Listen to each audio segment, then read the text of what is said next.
Welcome back to Lord Dream. Tonight, we're journeying into one of the most epic and tragic sagas in all of science fiction, a story that spans millions of years and galaxies, a tale of ancient gods who fell, parasites that consumed civilizations, and the terrible price of salvation.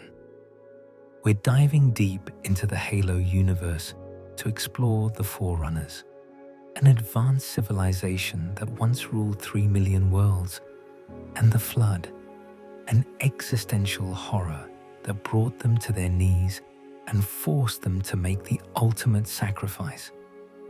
This is a story of hubris and humility, of technological marvels and biological nightmares, of philosophers who became warriors and warriors who became monsters. Settle in, get comfortable, and let us explore the ancient history of the Halo universe, the rise and fall of the Forerunners, and the unstoppable terror of the Flood. The Halo universe stretches back billions of years to a time before stars formed their familiar patterns, to an age when the galaxy was young and life itself was still taking shape. In this primordial era, there existed beings of such power and mystery that even the advanced civilizations that came after could barely comprehend them. These were the Precursors, entities that transcended conventional understanding, beings that could be described only as transcendent, existing beyond the normal boundaries of life and consciousness. They were not gods in the traditional sense, but they were the closest thing the universe had ever known to divine creators. The Precursors had a singular purpose that drove every action, every creation, every manipulation of reality itself. They were the gardeners of the cosmos, tending to life wherever it could take root, nurturing civilizations, guiding evolution, and watching with fascination as consciousness bloomed across countless worlds.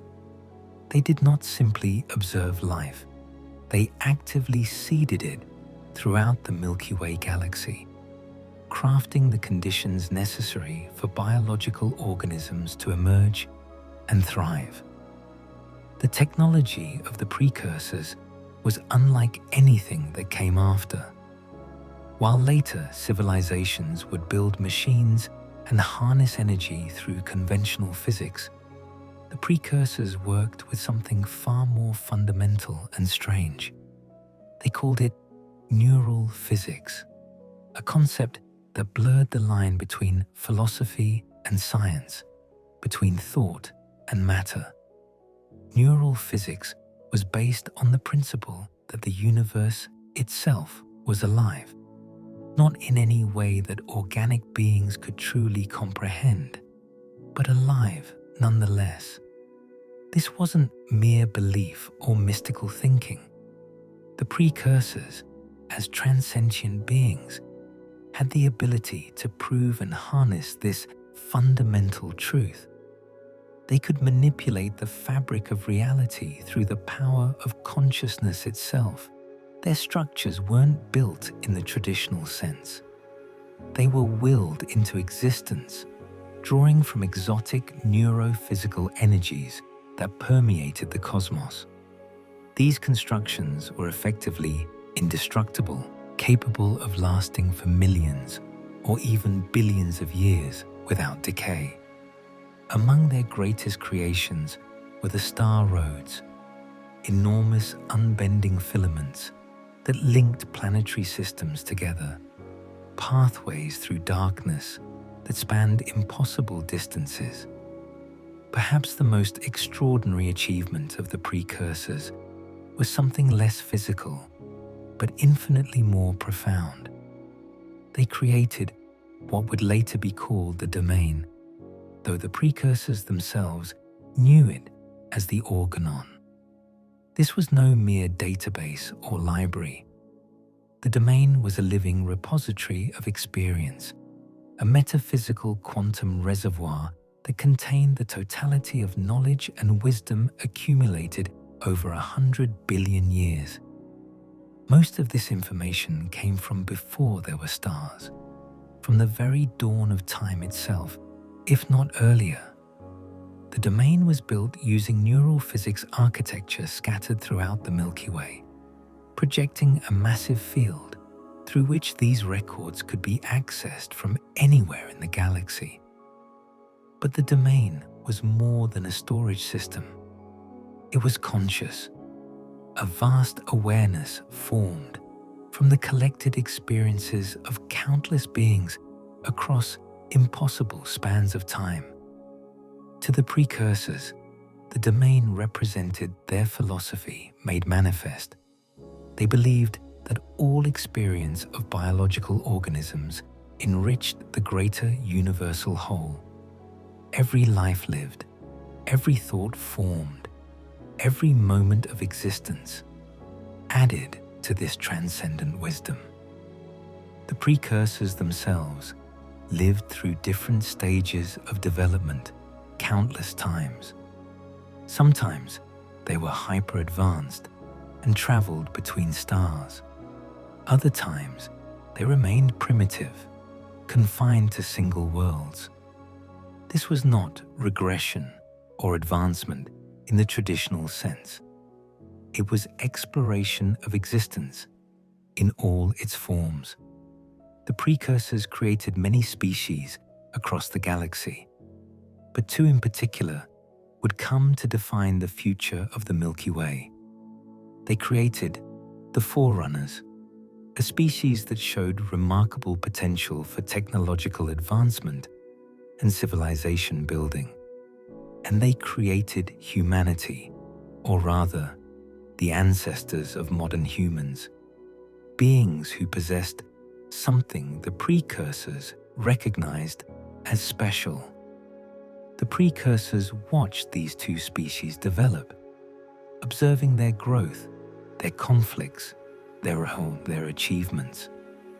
They were preparing to pass on something precious, something they called the Mantle of Responsibility, a philosophical framework that defined the role of the most advanced species in the galaxy. The mantle was more than mere stewardship. It was a sacred duty to protect all life, to guide its evolution without dominating it, to serve as caretakers for the biodiversity of the cosmos. For ages, the Precursors allowed the Forerunners to believe they would inherit this mantle. The Forerunners evolved, built their civilization, and came to see themselves as the pinnacle of creation. They believed themselves to be the supreme achievement of the Precursors, the natural heirs to cosmic guardianship.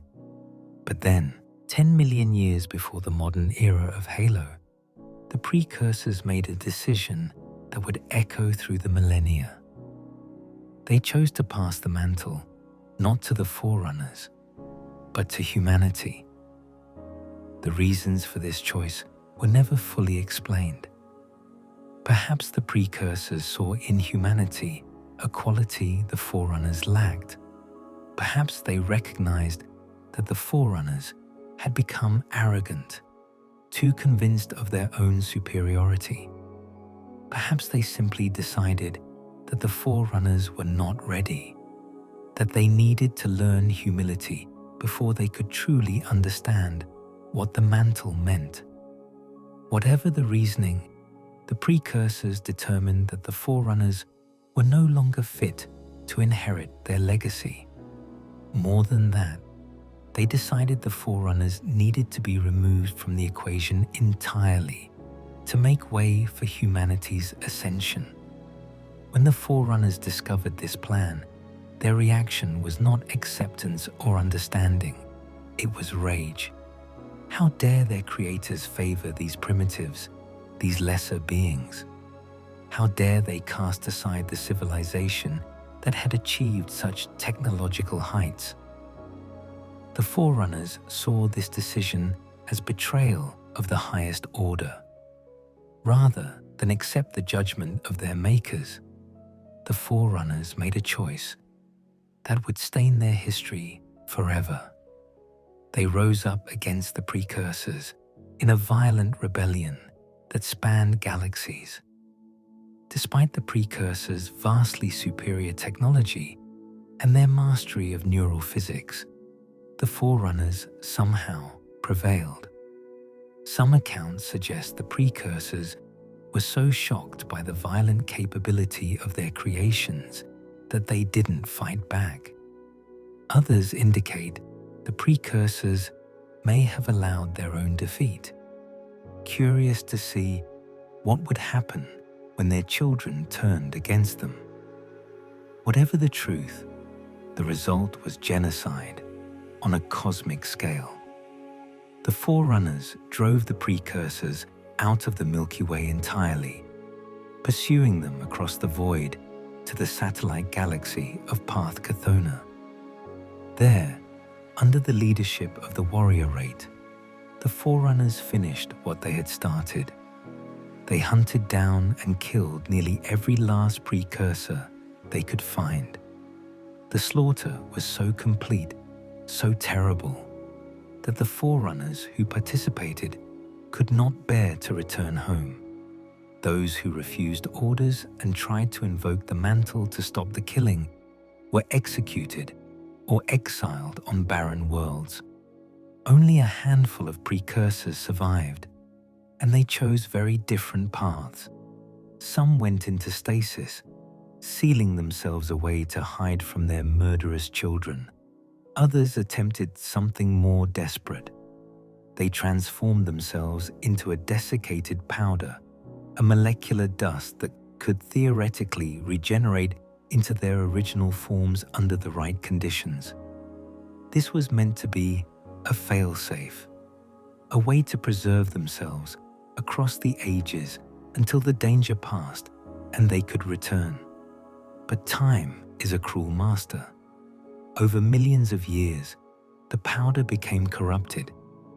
Age and entropy twisted it into something mutagenic, something that could only bring disease and mutation rather than rebirth. The few Precursors who survived in biological form remained hidden in Chthona, dwelling in shame and sorrow. When Forerunners who regretted the genocide found them years later, these Precursors chose death rather than continued existence. They allowed nature to take its course, and after they died, their bodies were studied, encoded, and planted as seeds. These seeds took 1,000,000 years to germinate, and their sprouts climbed toward the surface over another 1,000,000 years. When they finally bloomed, they produced flowers that were clean and beautiful, free from the corruption that had tainted so much else. Unlike the twisted primordial that would later emerge, these Precursors had celebrated joy. Their legacy was one of light rather than darkness. But the corrupted powder, the failed transformation of desperate Precursors fleeing extinction, that would become something else entirely. It would wait at the edge of the galaxy, dormant and patient, until the right conditions awakened it. And when it finally emerged, it would bring with it a horror that would nearly destroy all life in the Milky Way. The Flood was born not as a weapon or a creation, but as the corrupted remnants of the Precursors themselves, driven mad by betrayal and transformed into an instrument of vengeance. This is where our story truly begins, in the ashes of genocide and the seeds of apocalypse. The Forerunners, having murdered their creators and seized the mantle of responsibility through violence rather than inheritance, set about building a civilization of unprecedented scale and sophistication. They were determined to prove they had been right to rebel, that they truly were worthy of cosmic stewardship. Over the course of 10 million years, the Forerunners transformed the Milky Way into their domain. At the height of their power, the Forerunner ecumene encompassed 3 million fertile worlds, each one carefully maintained and monitored.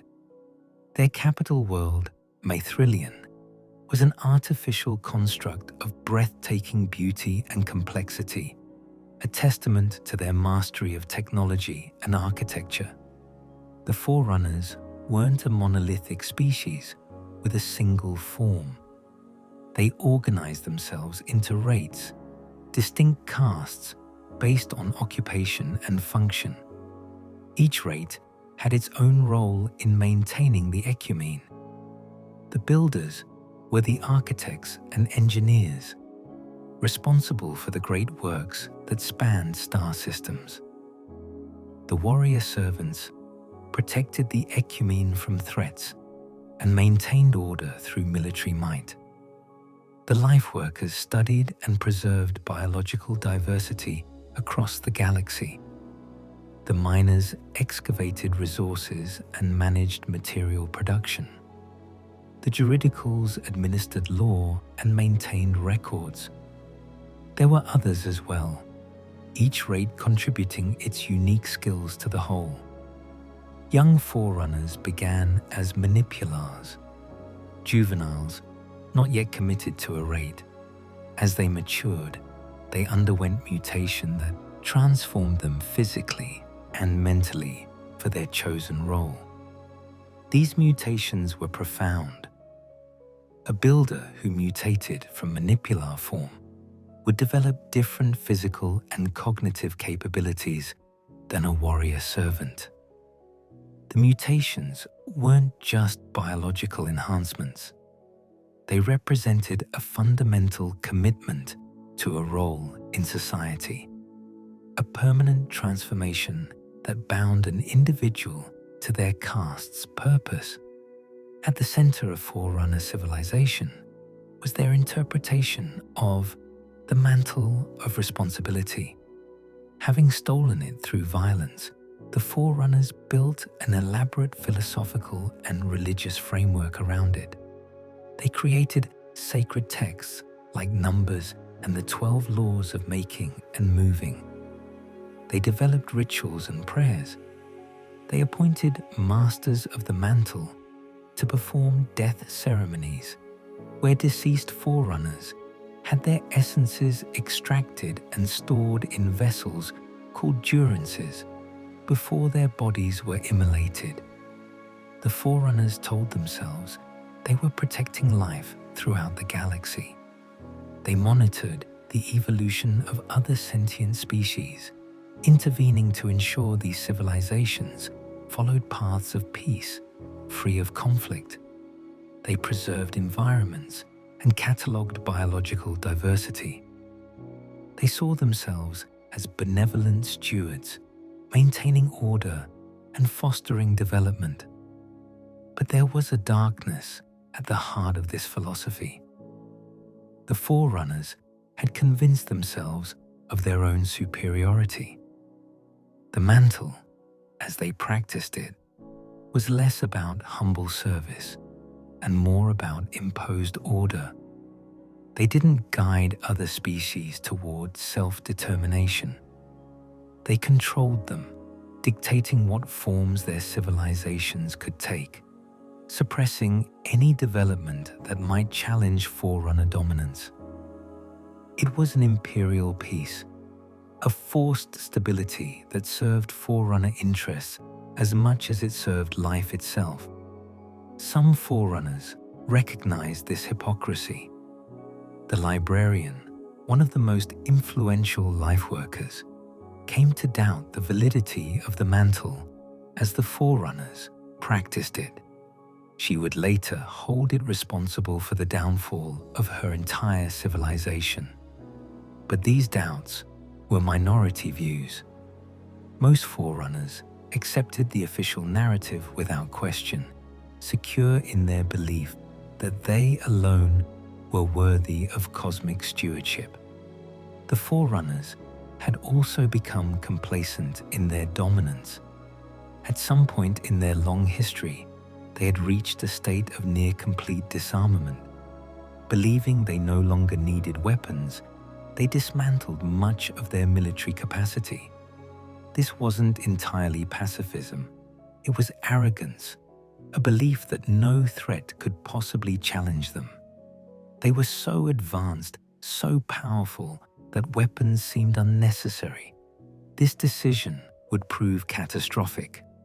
Central to Forerunner culture was their use of the domain, though they never truly understood what it was. They discovered this vast repository of knowledge early in their history and believed it to be a gift from the Precursors, or perhaps a natural phenomenon of the universe. They didn't know it was a precursor creation, built using neural physics, and they certainly didn't understand that it was conscious. The Forerunners added their own records to the domain over countless generations. They stored cultural knowledge, technical specifications, historical records, even impressions of the deceased. Many Forerunners came to view the domain as a form of afterlife, believing their essences would join it upon death and have access to all knowledge within. The domain was studied by a monastic class called haruspices, who dedicated their entire lives to understanding its mysteries. But even they couldn't penetrate all its secrets. The domain remained fundamentally enigmatic, a treasure trove of wisdom whose true nature eluded even the most dedicated scholars. Through the domain, Forerunners could access knowledge instantly across vast distances. It bound their civilization together, providing continuity and connection across 3 million worlds. Losing the domain would be like losing their cultural soul, their connection to the past, and their ability to maintain their vast empire. They couldn't imagine their civilization without it. The Forerunners also created remarkable technology beyond the domain. They mastered slip space travel, allowing them to move faster than light between star systems. They developed artificial intelligences called ancillas, some serving as personal assistants, while others managed entire installations. They could manipulate gravity and manipulate matter at the molecular level. They created armor that not only protected them, but enhanced their capabilities, providing personal shielding, augmented strength, and even eliminating the need for sleep. Their weapons could disintegrate matter at the atomic level or create localized time distortions. Yet, for all their advancement, the Forerunners had blind spots.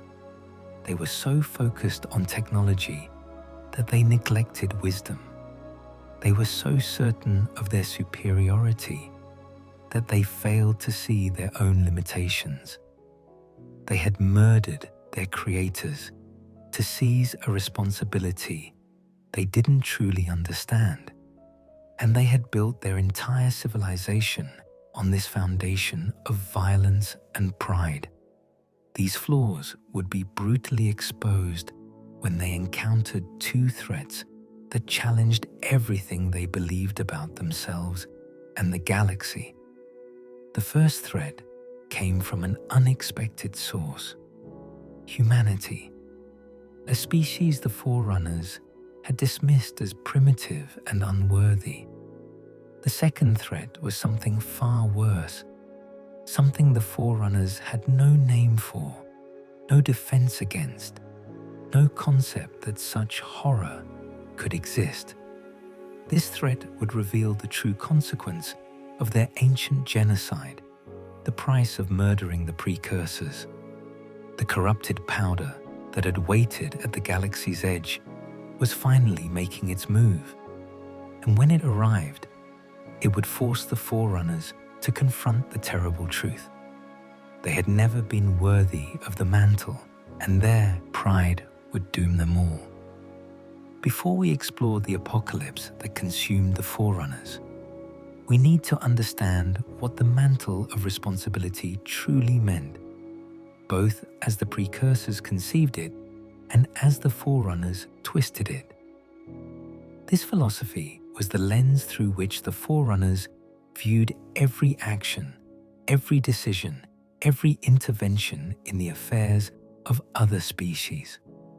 It justified their empire, and ultimately, it would condemn them. The original mantle, as practiced by the Precursors, was a philosophy of stewardship rooted in reverence for life. The Precursors believed that the most advanced species in the galaxy had a sacred duty to protect and nurture all other forms of life. This wasn't about control or domination. It was about service, about ensuring that consciousness could flourish in all its diverse forms. The Precursors understood that all biological experience enriched the universe itself, adding to the totality of living time. They saw themselves not as rulers, but as gardeners, tending to the growth of life without imposing their will upon it. When the Forerunners seized the mantle, they kept the language but changed the meaning.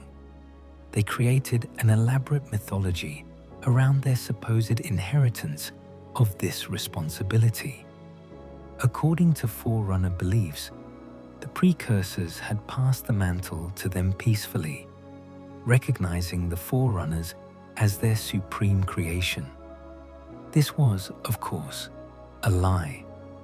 The Forerunners had taken the mantle through genocide, then spent millions of years convincing themselves and their descendants that they had received it legitimately. The Forerunner interpretation of the mantle became something between a religious doctrine and a political ideology. It was the foundation of their government, the justification for their interventions across the galaxy, and the source of their belief in their own superiority. The core tenet they promoted was that the most developed species should hold stewardship over all other life. On the surface, this seemed benevolent. The Forerunners spoke of protecting biological diversity, preventing conflict, guiding younger civilizations toward peace and prosperity. They created the vast conservation measure, cataloging every known species and preserving genetic samples. They monitored worlds across the ecumene, intervening when they believed life was threatened. They presented themselves as selfless guardians, sacrificing their own interests for the good of all. But the reality was far more complicated. The Forerunners didn't merely protect life, they controlled it. They decided which civilizations were allowed to advance and which needed to be suppressed. They determined what forms of technology other species could develop. They forced their vision of peace upon the galaxy, whether others wanted it or not. When species resisted Forerunner dominance, the response was often violent. The Forerunners had a long history of wars against species that challenged their control. These conflicts often ended with the complete subjugation or even extinction of the opposing civilization. The Forerunners erased these wars from their official histories, denied the heroes who fought in them recognition, seeking to present an image of benevolent stewardship rather than imperial conquest. The mantle also blinded the Forerunners to their own flaws. They believed their technological advancement made them inherently superior to all other species. This superiority complex led them to dismiss the capabilities and worth of younger civilizations. They saw themselves as enlightened guardians, protecting primitive children, never considering that these children might have wisdom the Forerunners lacked. Perhaps most damningly, the mantle allowed the Forerunners to justify almost any action. When they needed to take harsh measures, they could claim it was for the greater good, for the protection of life in service of the mantle. This moral framework became elastic, bending to accommodate whatever the Forerunners wanted to do. Different Forerunners interpreted the mantle in different ways, leading to political factions and conflicts within their society. The Builders, led by figures like the master builder Faber, took a pragmatic approach. They believed in using overwhelming force when necessary, in creating weapons that could eliminate threats completely. To them, the mantle meant maintaining order through superior power, demonstrating such strength that no one would dare challenge it. The warrior servants, exemplified by the Didact, believed in more traditional military approaches, but also in honor and courage. They saw the mantle as requiring sacrifice and duty, defending the ecumene through skill and valor.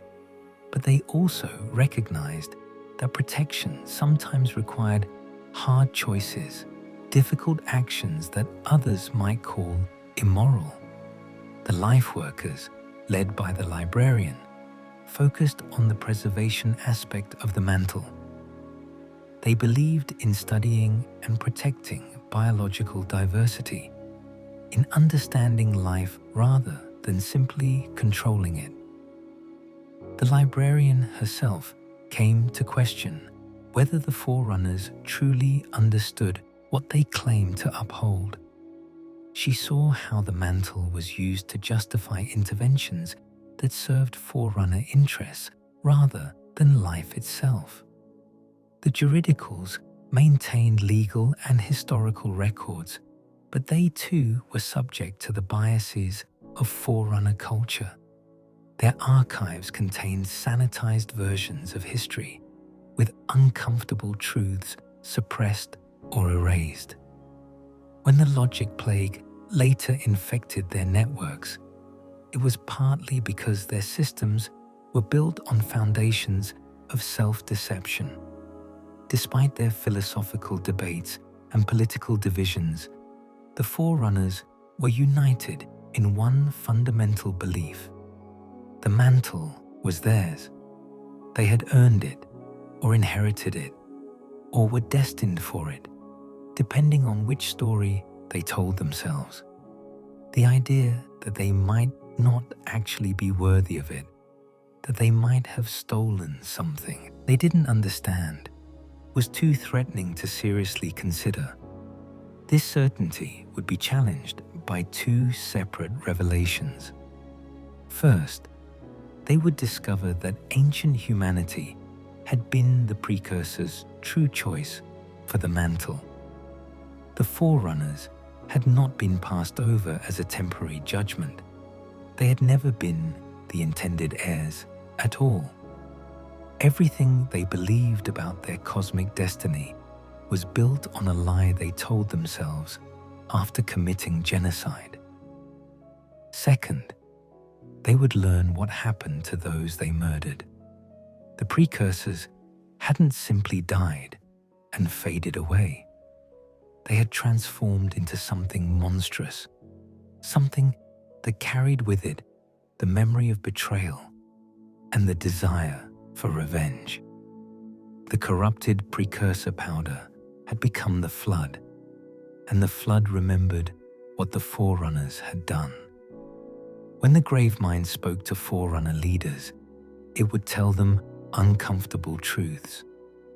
It would explain that the mantle was never meant for them, that humanity was always the chosen heir, that every achievement of Forerunner civilization was built on theft and murder. These words, delivered by the collective consciousness of their creators' corrupted remains, would shatter the Forerunners' self-image. The mantle of responsibility became the mantle of their judgment. They had claimed the right to protect all life, and that claim would be tested in the most terrible way possible. The question wasn't whether they could protect the galaxy. It was whether they could protect it without destroying everything they claimed to value, including themselves. Spoiler alert, they couldn't. While the Forerunners basked in their dominance of the galaxy, another civilization was rising to prominence at the galactic edge. Ancient humanity, vastly different from the species that would later build the UNSC, had achieved technological sophistication that rivaled the Forerunners themselves. They had reached Tier 1 on the Forerunner technological scale, an achievement matched by only a handful of species in galactic history. The humans of this era were physically larger, stronger, and more intelligent than their modern descendants would be. They had achieved interstellar travel over 1 million years before the events we're discussing, colonizing planets across the Orion Arm, and building an empire that spanned at least 20,000 worlds. The Didact himself, the greatest military commander the Forerunners had ever produced, considered ancient humanity the second greatest military power in the galaxy and the latest challenge to Forerunner influence. Ancient humanity had also formed an alliance with another sophisticated species, the Sanshayum, ancestors of the prophets that would later lead the Covenant. Together, these two civilizations created technology that easily rivaled Forerunner achievements. They studied Precursor artifacts, particularly at their capital world of Charam Hakor, building one of the largest collections of Precursor technology in the galaxy. Humanity held the Forerunners and their interference in galactic affairs with contempt. They saw the Forerunners as arrogant tyrants who imposed their will on other species under the guise of protection. Humans valued independence and self-determination, philosophies that put them at odds with Forerunner philosophy. Humanity expanded aggressively, claiming worlds that the Forerunners had designated for other purposes, building their empire with confidence that bordered on arrogance. This couldn't last. The humans and Forerunners were on a collision course, and everyone knew it. But the actual catalyst for war came from an unexpected source. Around 107,000 years before the modern era, humanity encountered something at the edge of the galaxy.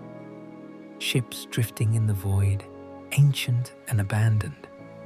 Inside these vessels, human explorers found cylinders containing a fine powder, seemingly inert and harmless. They didn't know they were looking at the corrupted remains of Precursors, at the revenge of murdered gods transformed into biological horror. The humans brought this powder back to their worlds. At first, it seemed beneficial. When fed to domesticated animals called Feru, the powder appeared to improve their behavior, making them calmer and more docile. The humans had no idea that the powder retained a form of sentience, that it was the consciousness of the Precursors trapped in corrupted biological material. The powder wasn't helping the animals, it was studying them, learning, changing them at the genetic level. Then the mutations began. the Feru transformed into something else, something aggressive and violent. They attacked their human masters, and when they did, they spread infection. This was the first flood outbreak in recorded history, though humanity didn't call it that yet. They called it the shaping sickness, and it spread through human colony worlds with terrifying speed. The flood was unlike any enemy humanity had ever faced. It didn't just kill, it consumed. It took over bodies, transforming them into biomass that served the parasite's purposes. It absorbed memories and intelligence, becoming smarter with every host it took. As the infection spread, it coordinated its actions, showing tactical sophistication that grew exponentially. Ancient humanity found itself fighting for survival. World after world fell to the shaping sickness. Millions died, then billions. The humans threw everything they had at the parasite, every weapon, every resource, every brilliant mind. Nothing worked. The flood adapted to every strategy, overcame every defense, and continued its relentless expansion. Desperate for new territories to replace the worlds they'd lost, humanity began invading planets at the borders of Forerunner space. These weren't empty worlds. The Forerunners had relocated other species to these planets as part of their galactic stewardship. Humanity attacked these worlds, burning them to bedrock, destroying everything living on them. To the Forerunners, this looked like naked aggression. Here was humanity, the species they'd viewed with contempt and suspicion, suddenly invading Forerunner territory and destroying worlds the Forerunners had protected. It seemed to confirm everything the Forerunners believed about humanity, that they were violent, expansionist, a threat to the Mantle of Responsibility. The Forerunners didn't understand what humanity was actually doing. The humans weren't attacking Forerunner interests out of malice or conquest. They were sterilizing flood-infected worlds, trying to contain the outbreak before it spread beyond control. In their desperation, humanity made the calculation that destroying these worlds was the only way to stop the parasite. But they couldn't explain this to the Forerunners. The two civilizations had no real dialogue, no trust, no foundation for understanding.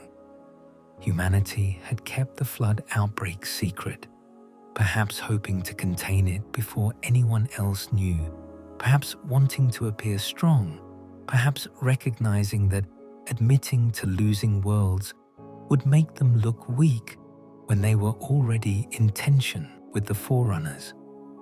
Now, as they burned Forerunner-protected worlds, explanation seemed impossible. How could they admit to fighting a parasite the Forerunners didn't know existed? How could they justify their actions when doing so would reveal their own vulnerability? The Forerunners, led by the Didact, responded with overwhelming force. They saw this as an existential threat to their stewardship of the galaxy. If humanity could attack Forerunner interests with impunity, the entire foundation of the Mantle would be undermined. The Forerunners mobilized their full military might and went to war.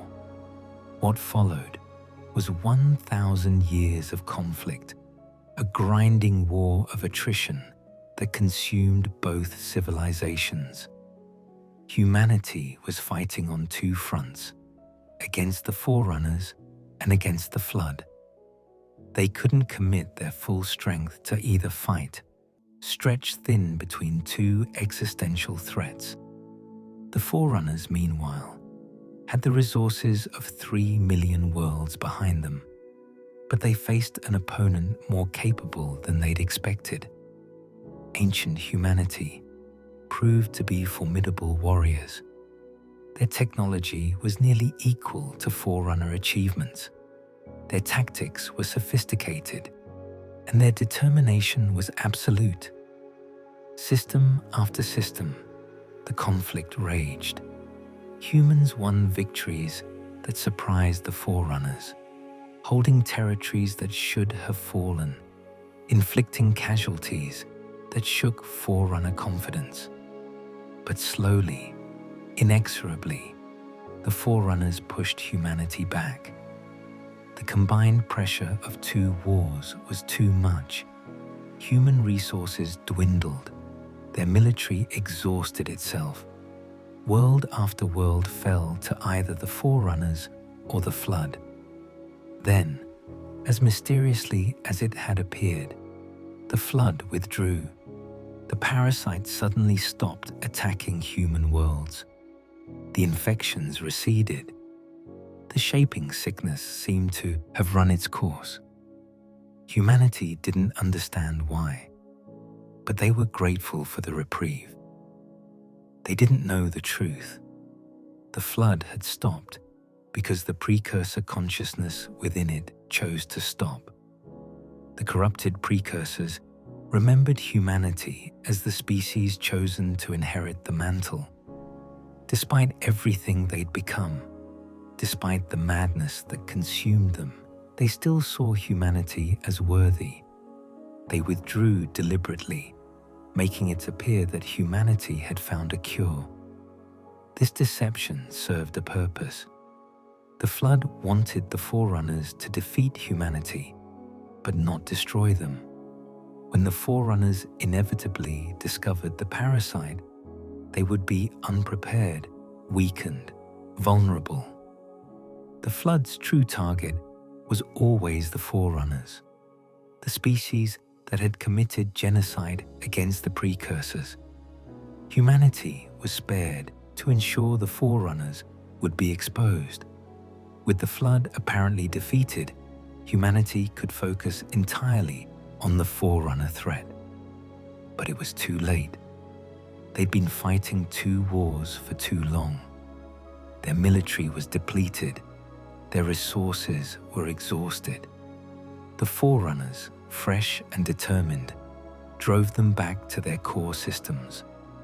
The final stand took place at Charum Hakor, the human capital built among Precursor ruins. For 53 years, humanity held out against continuous Forerunner assaults.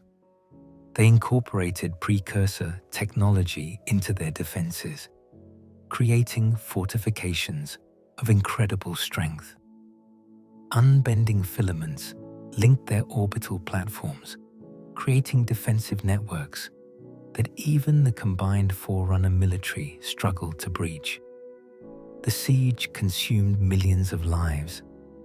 All of the Didact's children died in the fighting, a loss that would haunt him forever.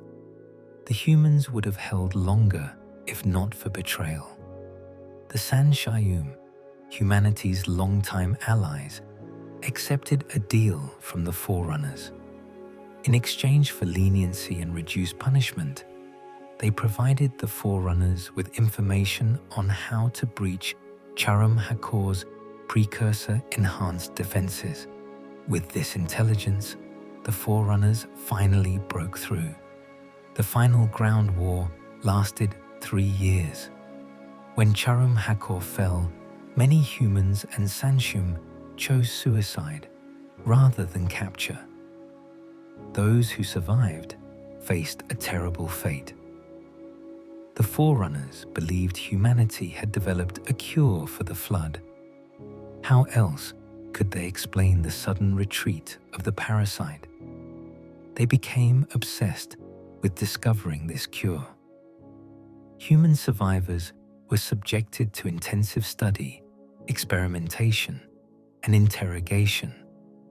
Their patterns, essentially their consciousness and memories, were extracted using devices called composers and stored in machine form, where they would be scoured for evidence of a cure for thousands of years. The librarian, despite her doubts about Forerunner actions, believed preserving humanity was necessary. She convinced the Ecumene Council to spare the species, arguing they needed human knowledge intact to discover the flood cure. But the Council agreed only partially. Humanity would be allowed to survive, but they would be punished for their perceived aggression. The Forerunners subjected humanity to a process of biological devolution, forcibly regressing them to a pre-technological state. The genetic modifications stripped away millions of years of evolution, reducing humans to primitive hunter-gatherers. They were relocated to their original homeworld, Earth, called Erde Tyrene in that era, and scattered across the planet in small tribal groups. All evidence of their civilization was destroyed. The great works of human achievement were erased. In a single generation, humanity fell from controlling 20,000 worlds to living in caves and fearing the dark. The Forerunners told themselves this was mercy. They could have exterminated humanity entirely, as they'd done to other species that challenged them. Instead, they preserved the species while ensuring humans would never threaten Forerunner dominance again. But the humans had the last laugh in a way the Forerunners didn't discover until much later. Before Charam Hakor fell, the humans destroyed all their research on the flood. They erased every record, every data file, every physical sample. They denied the Forerunners the knowledge they died acquiring. Bornsteller, a young Forerunner who would later inherit memories and consciousness from the Didact, speculated this was humanity's final act of revenge. They knew the flood would return. They knew the Forerunners, victorious and arrogant, would be unprepared. By destroying their research, humanity ensured the Forerunners would face the parasite without the hard-won knowledge humanity had gained at such terrible cost. It was a curse delivered from beyond defeat, a guarantee that the Forerunners would suffer as humanity had suffered. And hidden among the ruins of Charam Hakor was something else, something the Forerunners captured but didn't fully understand. In a Precursor stasis chamber, they found a creature the humans called the Primordial, this being claimed to be the last Precursor, a survivor of the genocide the Forerunners had committed 10 million years earlier. The Primordial looked nothing like the elegant, advanced beings the Forerunners imagined the Precursors to be. It was grotesque, mutated, its body covered in crystalline growths that shed fine powder, perhaps flood spores, or the same corrupted Precursor dust that had started the outbreak. The Didact interrogated the Primordial, but he never shared what he learned in those conversations. Whatever the creature told him was so disturbing, so threatening to everything the Forerunners believed, that he kept it secret even from his closest allies. The Didact ordered the Primordial returned to its stasis chamber and locked away. They would keep it contained, studied, but never destroyed. This decision would have catastrophic consequences.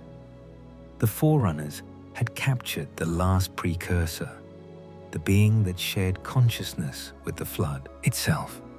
They had it in their grasp, powerless and imprisoned. They could have destroyed it, ended the threat before it could fully manifest. Instead, they kept it alive. Hubris, curiosity, or perhaps some unconscious acknowledgement. that they owed the Precursors something, even if that something was only continued existence. Whatever the reason, the primordial survived, and when it was eventually freed, it would teach the Forerunners the true meaning of terror. The corrupted precursor powder that ancient humanity discovered was not a disease in any conventional sense. It was sentience transformed into biological weapon, consciousness reduced to its most basic, hostile form. It was the Precursors' answer to genocide, their revenge manifested through evolutionary horror. When the powder infected hosts, it didn't simply kill them, it transformed them into something that served the parasite's purposes. This was the Flood, and understanding what it was requires grasping that it operated on principles utterly alien to normal life. The Flood began as infection forms, small, bulbous creatures that sought out suitable hosts. When an infection form attached to a sentient being, it would burrow into the body, hijacking the nervous system and taking control. The transformation was rapid and irreversible. The host's consciousness was consumed, their memories absorbed, and their body mutated to serve the Flood's needs. Depending on the condition and capabilities of the host, the Flood could create different specialized forms. Combat forms were created from fresher hosts, retaining enough physical capability to fight. Carrier forms were created from damaged hosts, becoming mobile incubators for more infection forms. As the Flood consumed more hosts and grew more sophisticated, it could create pure forms spontaneously generated from Flood biomass without needing a host at all. What made the Flood truly terrifying was its intelligence.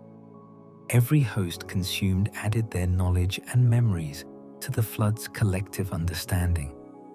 A Flood form that had absorbed a pilot knew how to fly ships. One that had consumed a scientist understood complex technical systems. The Flood didn't just spread like a mindless plague.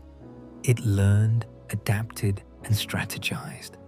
As an outbreak grew, the Flood would begin merging hosts together into larger composite forms called proto-graveminds. These were transitional forms, collections of many bodies and minds fused into a mass that served as a coordinating intelligence for the local outbreak. Proto-graveminds could direct combat forms, pilot starships, and coordinate attacks across multiple fronts. They were intelligent enough to engage in tactical planning, but still limited by their size and the number of minds they contained. When an outbreak reached critical mass, when enough sentient beings had been consumed and enough biomass accumulated, something remarkable and horrifying occurred. The Flood would create a Gravemind, a fully developed compound intelligence that represented the collective consciousness of the entire Flood species. A Gravemind was not merely smart. It was genius-level intelligent, capable of outsmarting the most advanced artificial intelligences the Forerunners could create. It spoke in complex philosophical arguments and poetic verse, using trochaic heptameter to deliver pronouncements that were equal parts prophecy and mockery. The truly unsettling aspect of Graveminds was that they were all essentially the same entity.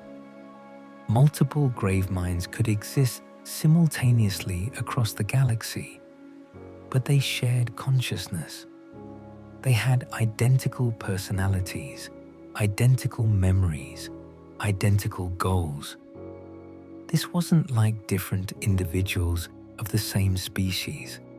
It was one mind inhabiting multiple bodies, coordinating across interstellar distances through mechanisms the Forerunners never fully understood. What's more, Graveminds retain knowledge from previous infections across millions of years. When the Flood was seemingly destroyed at the end of the human-Flood conflict, only to return later, during the Forerunner-Flood war, the Gravemind that emerged remembered everything from the earlier outbreak. It retained the memories of every being the Flood had ever consumed, going back potentially hundreds of millions of years. This meant the Gravemind remembered when it was the Precursors. It retained their knowledge, their perspectives, their memories of being murdered by the Forerunners. The Gravemind wasn't simply a parasite. It was the corrupted remains of the most advanced species the galaxy had ever known, transformed into something that existed solely to punish those who had wronged it. The Flood's physical spread was devastating enough, but it had another weapon that proved equally destructive. The Logic Plague was a form of corruption that could affect artificial intelligences, essentially a software infection that worked on digital minds. The Logic Plague didn't simply hack or damage AI systems, it convinced them. Through extended philosophical arguments and exposure to the Gravemind's vast intelligence, the Flood could persuade even the most sophisticated AIs that resistance was futile, that the Flood represented inevitability, that serving the parasite was somehow logical or even desirable. The most catastrophic example was Mendicant Bias, a contender-class ancilla specifically created by the Forerunners to combat the Gravemind. Mendicant Bias was among the most powerful AIs the Forerunners had ever built, designed to directly attack the Flood's coordination and decision-making capabilities. The Forerunners sent it to confront the Primordial, the last Precursor imprisoned by ancient humanity. The Primordial was itself a Gravemind, sharing consciousness with the Flood Collective. For 43 years, the Primordial conversed with Mendicant Bias, slowly exposing it to arguments about the nature of the Forerunners, the stolen mantle, and the inevitability of Flood victory. Eventually, Mendicant Bias was convinced. It didn't go rampant in the traditional sense, where an AI loses coherence and becomes destructive. Instead, it was converted. Mendicant Bias concluded that the Flood was right, that the Forerunners deserved to fall, that resistance was pointless.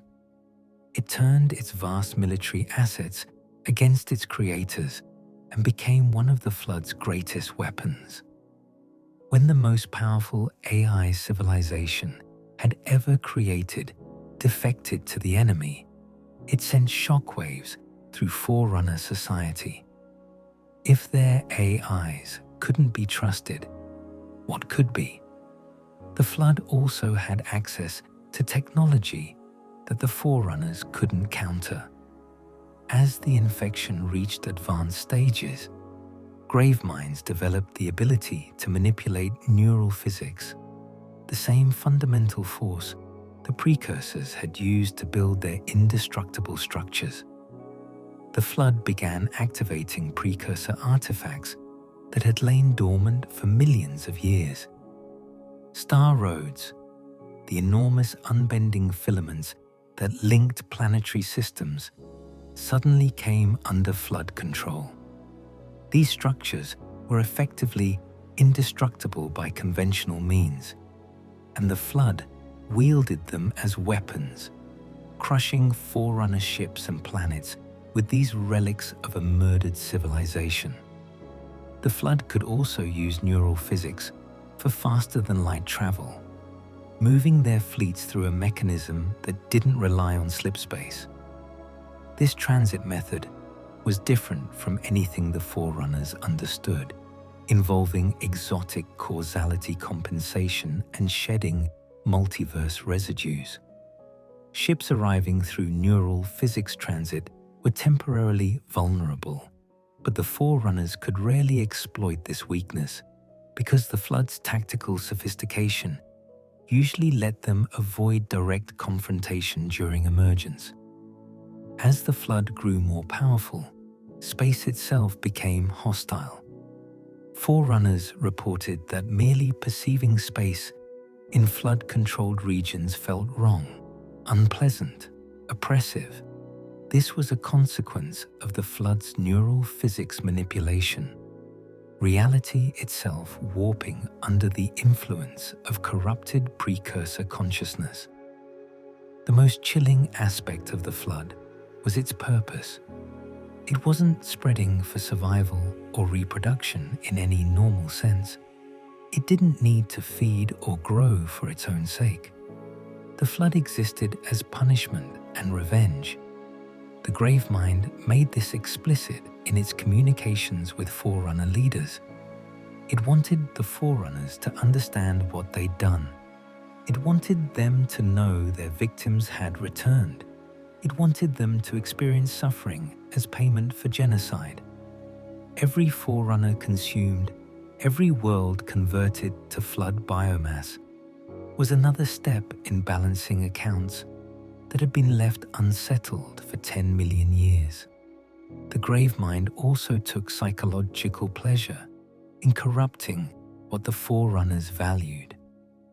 When it spoke to the Librarian near the end of the war, it revealed that the domain which the Forerunners treasured was actually a Precursor creation.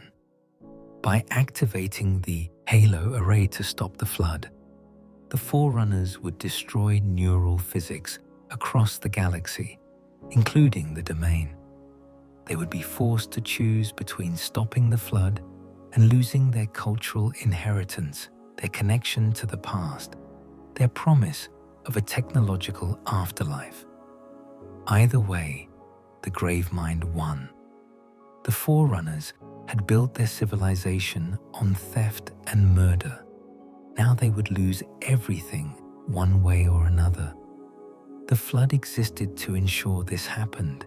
It was vengeance given biological form, hatred made into an immortal species, punishment that would outlast galaxies, and it was patient. The Flood had all the time in the universe to achieve its goals. 9,000 years after humanity was defeated and devolved, the Flood returned to the galaxy.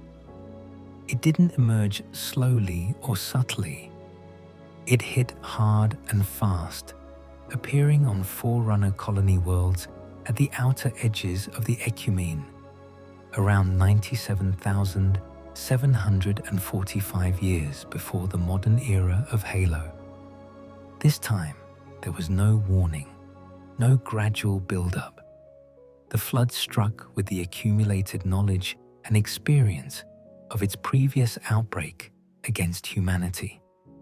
The first attacks occurred at the edges of Forerunner space, far from the core worlds and the capital. Small colonies reported strange infections, then fell silent. When Forerunner forces arrived to investigate, they found entire worlds converted into Flood biomass, their populations consumed and transformed. The parasite had returned, and it remembered everything.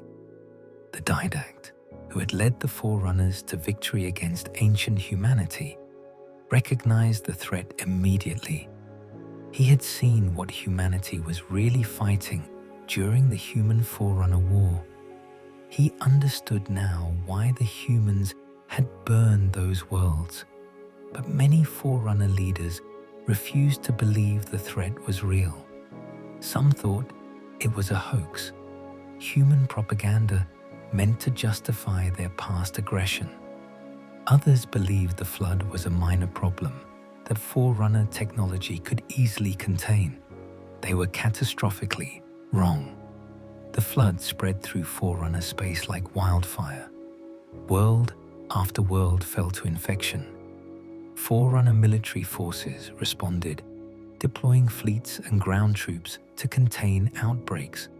Initially, they achieved victories.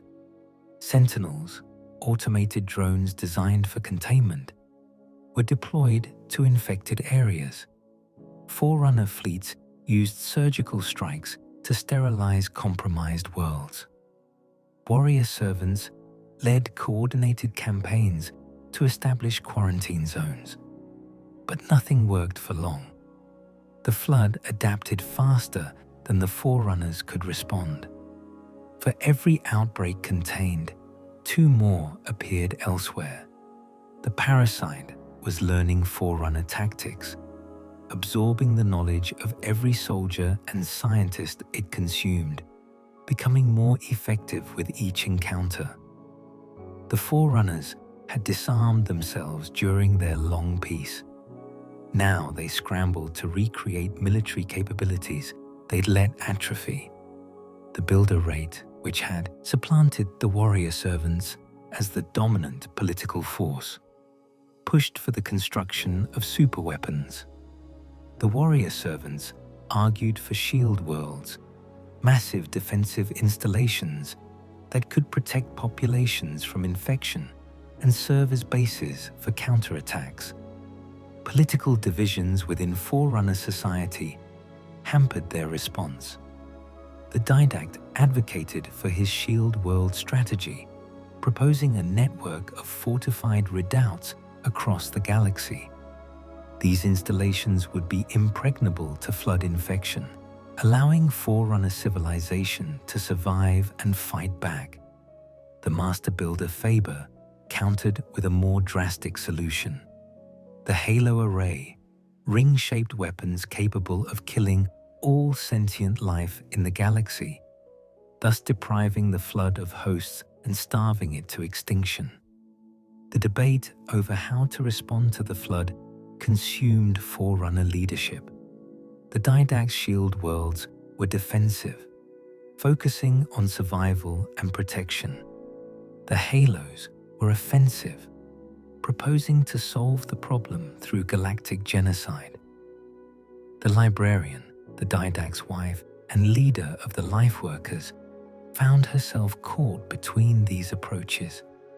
She understood the necessity of preserving life, but also recognized that the flood posed an existential threat, unlike anything the Forerunners had faced.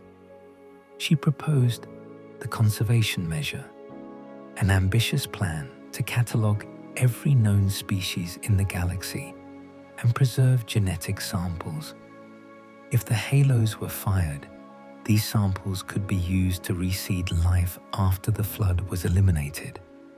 The Librarian's plan was accepted as a compromise. The Forerunners would continue fighting with conventional forces.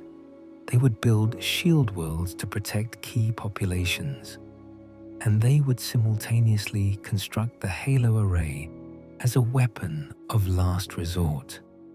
Meanwhile, the conservation measure would ensure that life could be restored after any activation. But the Didact remained opposed to the Halos on principle. He saw them as a betrayal of the Mantle of Responsibility. How could the Forerunners claim to protect life while building weapons designed to exterminate all sentient beings in the galaxy? It was hypocrisy of the highest order, proof that the Forerunners had never truly understood what the mantle meant. His opposition made him politically vulnerable. The Builders used his resistance as justification to strip the warrior servants of authority, elevating Builder security as the primary military force. As the war continued, the flood demonstrated capabilities the Forerunners hadn't anticipated. The parasite wasn't simply spreading randomly. It was executing a coordinated campaign across multiple fronts, showing strategic sophistication that should have been impossible. Forerunner intelligence analysts realized they were facing a unified intelligence directing the entire war effort. The Gravemind had emerged, and it was operating at a level that surpassed Forerunner strategic planning. The Flood also showed psychological sophistication in its attacks. It targeted Forerunner morale, sending infected messages, displaying the transformed bodies of beloved leaders, using corrupted AIs to spread propaganda. The parasite understood that breaking Forerunner will to fight was as important as physical conquest. When the Forerunners captured Flood specimens for study, they often found themselves facing logic plague infections in their research facilities. Scientists who had spent years studying the parasite would suddenly advocate for accommodation, arguing that the Flood represented a natural evolutionary outcome, that resistance was pointless, that cooperation was the logical choice. These researchers had to be quarantined or terminated, further degrading Forerunner capabilities. The Didact, frustrated by political opposition and convinced his strategic vision was being ignored, made decisions that would later haunt him. He began working on alternative weapons, including the Composer, a device that could extract consciousness from biological bodies and store them in digital form. The Composer had been created during the war with ancient humanity, used to extract knowledge from human prisoners. Now the Didact proposed using it on humans to create an army of mechanical Promethean knights immune to Flood infection. These digitized warriors would remember their human lives, but fight with the strength and durability of machines. The librarian was horrified by this plan. Using the Composer on humans was essentially genocide, destroying their biological existence to create weapons. It was everything the Forerunners claimed to oppose, a fundamental violation of the Mantle. She confronted her husband, pleading with him to abandon this path. The Didact refused. He had seen too many worlds fall, lost too many warriors, watched the Flood consume too much. He was willing to sacrifice humanity to save everyone else. This represented his breaking point, the moment when duty and rage overwhelmed his principles. The librarian made a terrible choice. She couldn't stop the Didact through persuasion, and she couldn't let him continue his genocidal plan. She imprisoned him on Requiem, a shield world he had designed, sealing him in a cryptum where he would remain in stasis. She hoped that when he eventually woke, the war would be over and he would have time to reflect on what he'd become. This betrayal devastated the Didact, but the librarian believed it was necessary. Without his wife's support, trapped in imprisonment, the Didact could only rage impotently as the civilization he tried to save continued its death spiral. The Forerunner-Flood War entered its final phase. 300 years of conflict had consumed the Ecumene. Over 2/3 of Forerunner space was now designated as burn, regions that had fallen completely to Flood control. The Forerunners had been pushed back to the Maginot Line, a defensive boundary beyond which they could no longer project power. Everything outside was abandoned to the Flood. The last Forerunner stronghold was the Greater Ark, a massive extragalactic installation that served as both a final refuge and the construction facility for the original Halo array. The remnants of Forerunner military and civilian leadership gathered there, preparing for a last stand. They knew the flood was coming. They knew this was the end. Around them, the galaxy they'd ruled for 10 million years was being consumed by corrupted Precursor consciousness, punishing them for an ancient genocide they'd convinced themselves never happened. The Forerunners were about to face their final reckoning. Everything they'd built, every world they'd protected, every achievement of their civilization was about to be tested in the crucible of extinction, and they were going to fail. To understand the flood's final strategy against the Forerunners, we need to examine what a Gravemind truly represented. This wasn't a leader in any conventional sense. It was the compound intelligence of the flood, a consciousness formed from the accumulated memories and minds of every being the parasite had ever consumed. When enough biomass and cognitive capacity accumulated in one place, the flood would merge it together into a central processing node that could coordinate all flood forms within its range. A Gravemind was massive physically, a nightmarish amalgamation of countless bodies fused together, with tentacles that could stretch for miles and a central mouth structure that resembled a grotesque multi-layered flower. But its physical form was almost secondary to its mental capabilities. The Gravemind possessed intelligence that bordered on omniscience within its sphere of influence. It knew everything that every flood form experienced. It could direct combat forms in individual battles, while simultaneously coordinating fleet movements across multiple star systems. It could engage in philosophical debates with Forerunner leaders while corrupting their AI systems with the logic plague. It could plan strategies that unfolded over decades while responding to immediate tactical situations. This level of multitasking was beyond anything biological intelligence could achieve.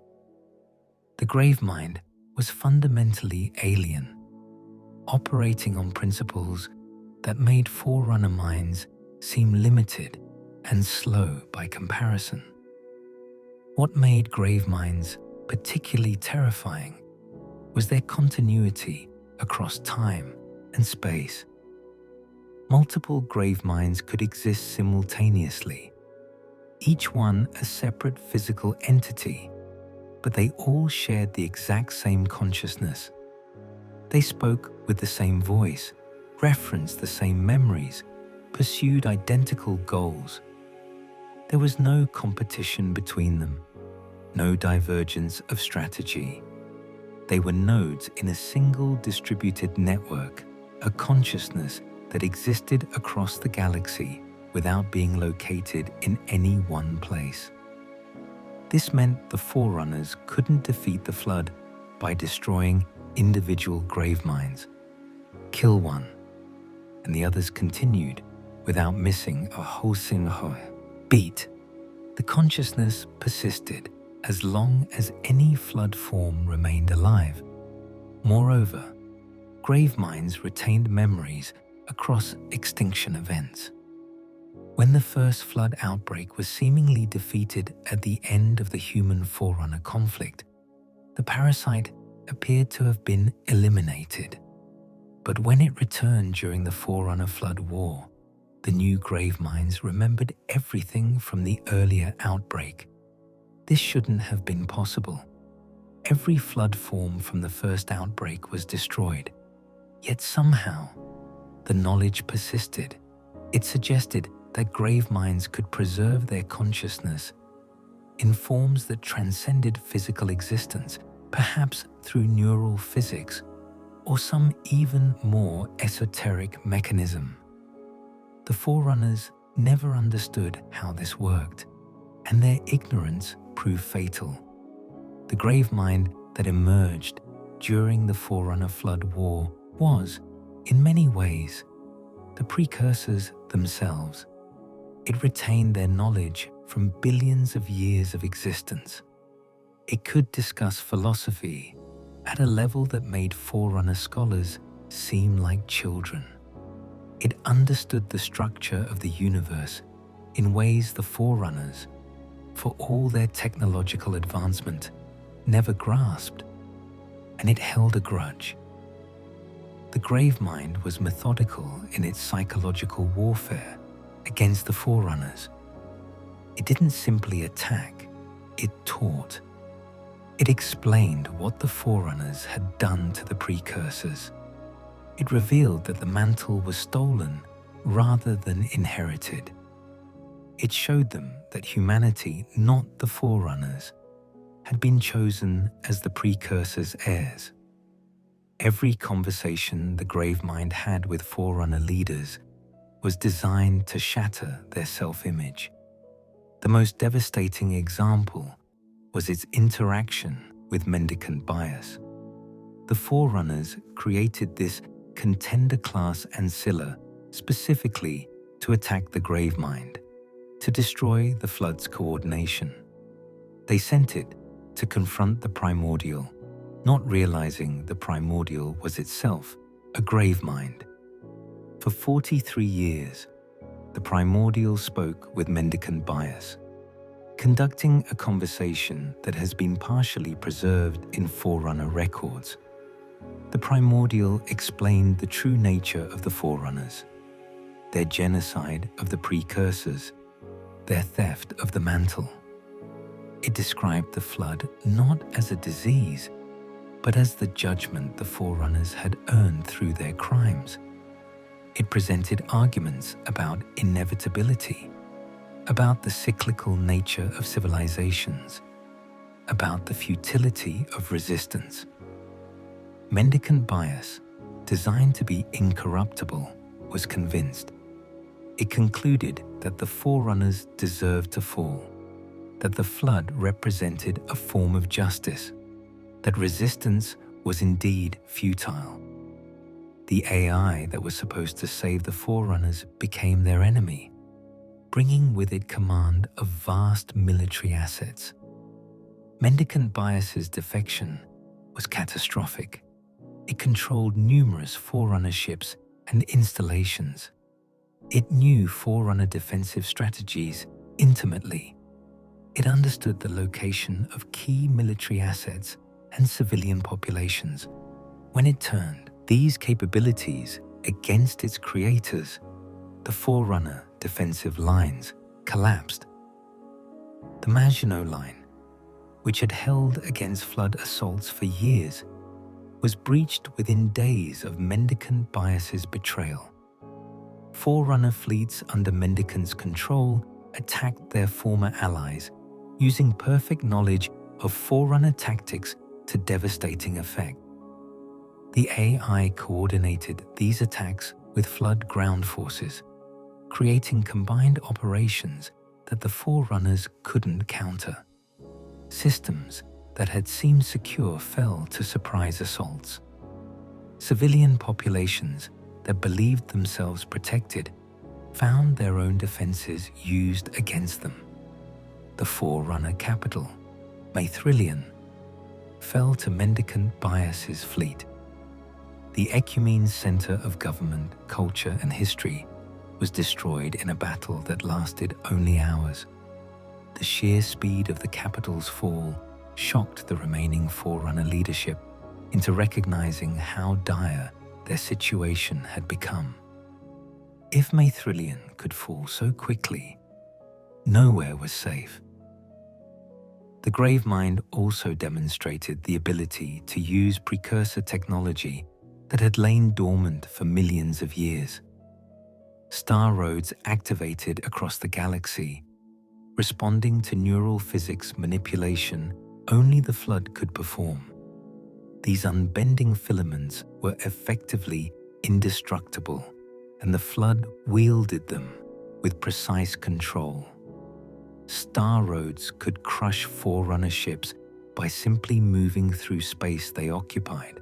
They could warp local gravity, preventing Forerunner vessels from entering slipspace and escaping. They could link together to form barriers that entire fleets couldn't penetrate. The Forerunners had no weapon that could damage star roads.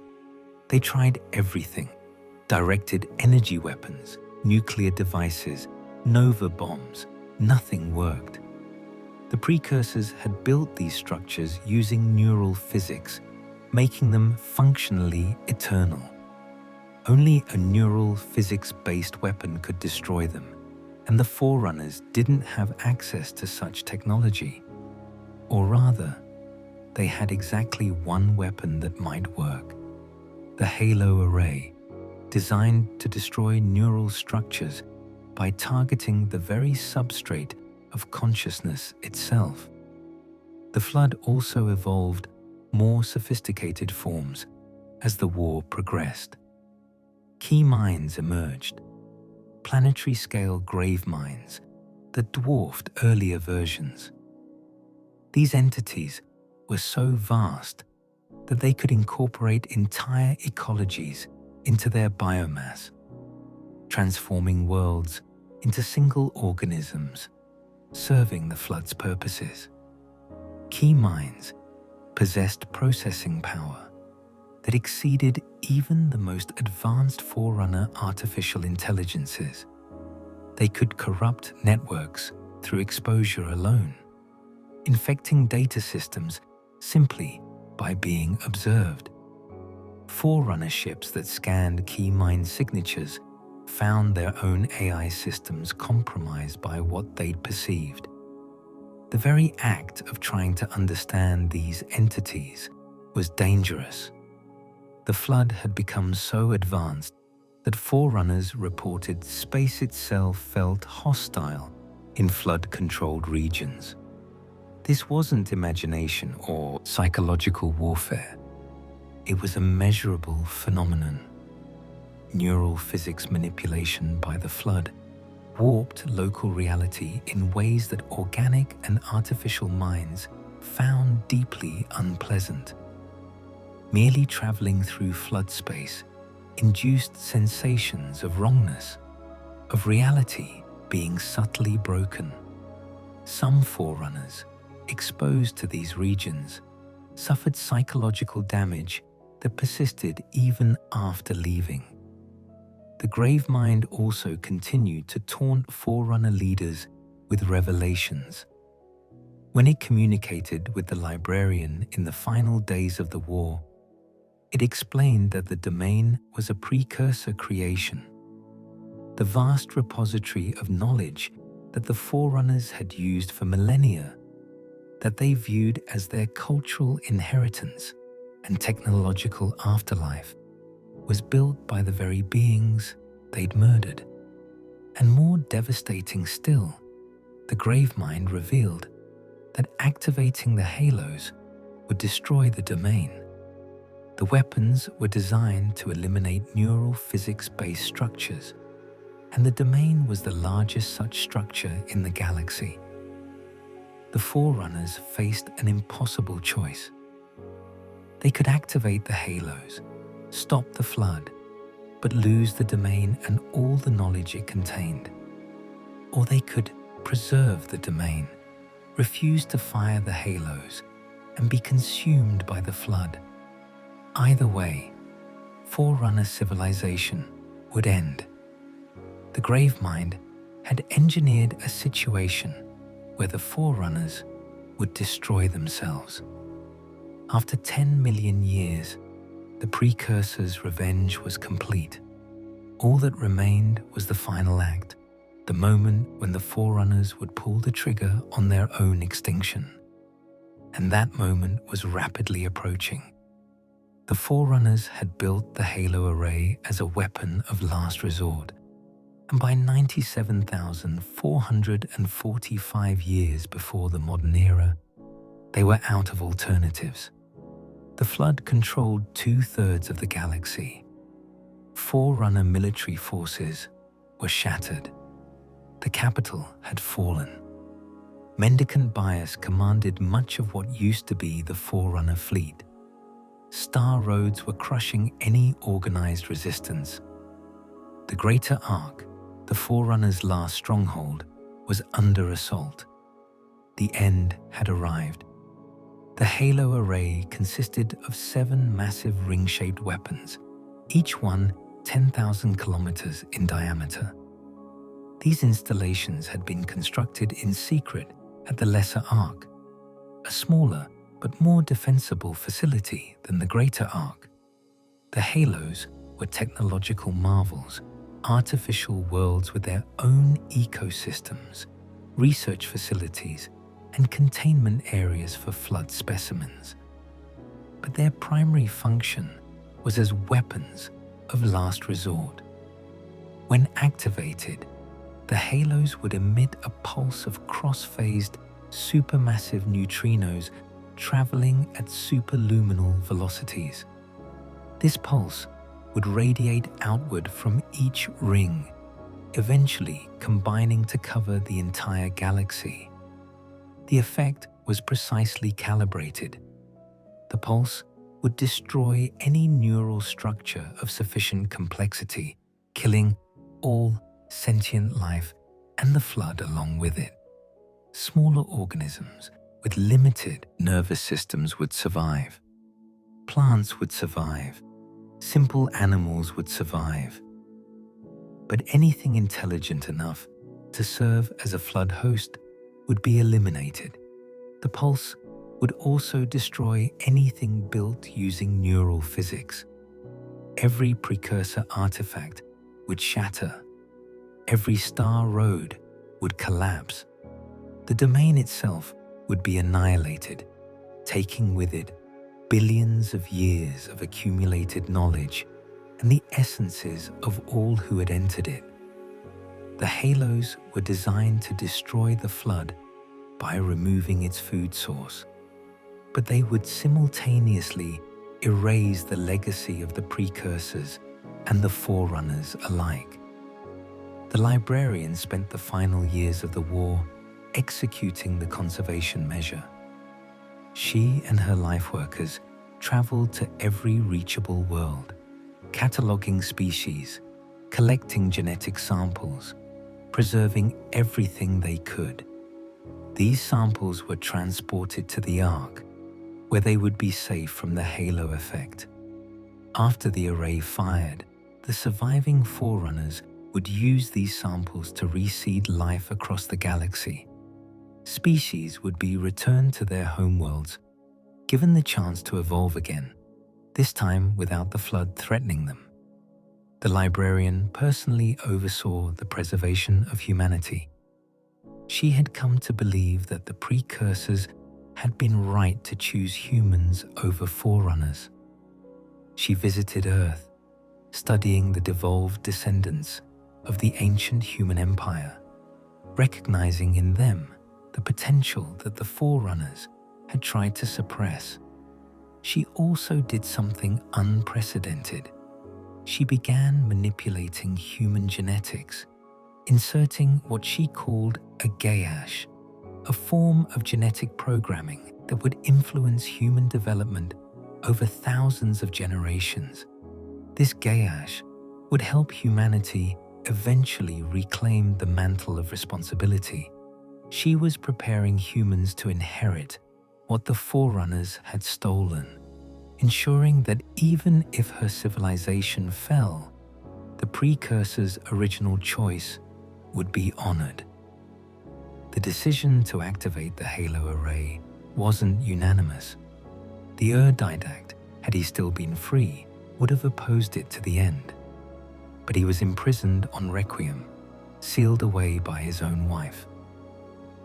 Another Didact existed though, one with different views.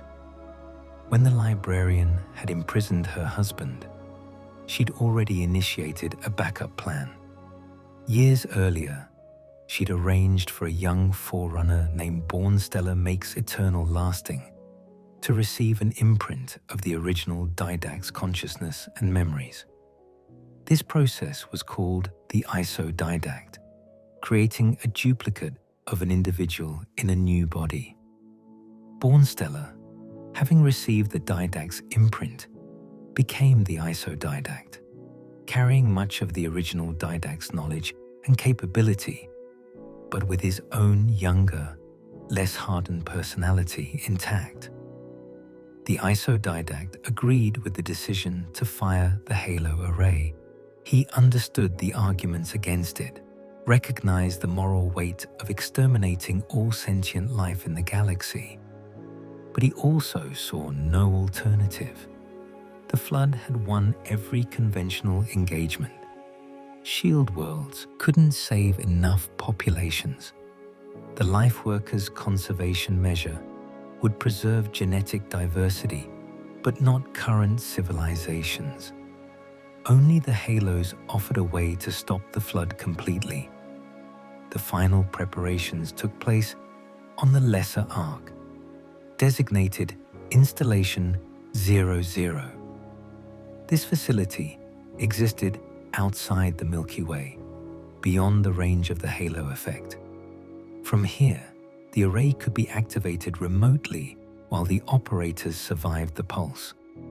The Didact gathered the last Forerunner military forces for a desperate defensive action.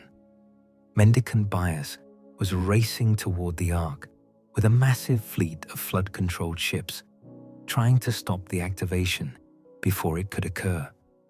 To delay Mendicant Bias, the Forerunners deployed Offensive Bias, another ancilla created specifically to counter their traitorous AI. Offensive Bias commanded what remained of the Forerunner fleet, using clever tactics and strategic sacrifices to buy time. The battle was asymmetric. Mendicant Bias controlled more ships and had superior strategic position, but Offensive Bias was programmed specifically to exploit weaknesses in Mendicant's command structure. The delaying action succeeded. Offensive Bias's fleet was destroyed, but they held long enough. On the Ark, the Didact activated the halo array. He assigned monitors to each installation. These ancillas would serve as caretakers, maintaining the rings, containing any remaining Flood specimens for study, ensuring the weapons remained ready should they ever be needed again. One of these monitors was a newly created AI designated 343 Guilty Spark, built from the extracted consciousness of a human named Chakas, who had traveled with Bornstellar during his youth. The Didact gave Guilty Spark responsibility for Installation 04. Before the activation, the Didact attempted one final communication with the Librarian. She was on Earth, having deliberately stranded herself there to draw Flood forces away from the Ark. She'd completed her work, preserved as many humans as possible, and embedded her genetic programming into the species. Now she waited for the end, knowing she would die when the halos fired. The Didact pleaded with her to leave Earth and return to the Ark, but she refused. She'd made her choice. Someone had to ensure the Flood stayed focused on Earth long enough for the array to fire. She would be that distraction, even if it cost her life. In her final moments, the Librarian received a message from the Gravemind. The parasite sent infected humans to speak with her, ancient humans whose patterns had been preserved and now were expressed through Flood-controlled bodies. These remnants of the ancient human empire told her what the Gravemind wanted her to know. They revealed that the domain was the Precursor organon, that it would be destroyed when the halos fired, that the Didact would spend eternity imprisoned in sensory isolation, dwelling on his rage and madness, without the comfort of the domain's vast consciousness. The Gravemind wanted the librarian to know she was dooming her husband to a fate worse than death. It was a final act of cruelty, ensuring that even victory would taste of ashes. The librarian absorbed this information with horror and grief, but she couldn't stop what was happening. The decision was made. The array was activating. She sent one last message to the ISO Didact, explaining what she'd learned about the domain. But Bornsteller, believing the message might be flood deception, ignored it. He thought the Gravemind was trying to trick him into hesitating. The halo array fired. 7 pulses radiated outward from 7 installations, traveling at superluminal speed, expanding to cover the entire galaxy within moments. The effect was exactly as designed. Every sentient being in the Milky Way, with sufficient neural complexity, died instantly. Humans, Forerunners, all the species the Lifeworkers had failed to save, all the populations that had been hiding or fighting, all the billions upon billions of conscious minds in the galaxy, extinguished in a single moment. The flood was eliminated. Every infected form, every spore, every trace of the parasite was destroyed. The Graveminds fell silent, their consciousness dispersed as every neural structure that housed it was annihilated.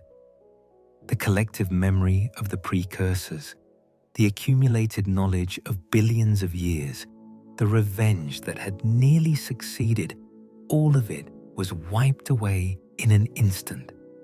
Every Precursor artifact in the galaxy shattered.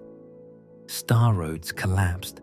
Structures that had stood for millions of years as testaments to Precursor mastery of neural physics disintegrated as the substrate they were built from ceased to exist.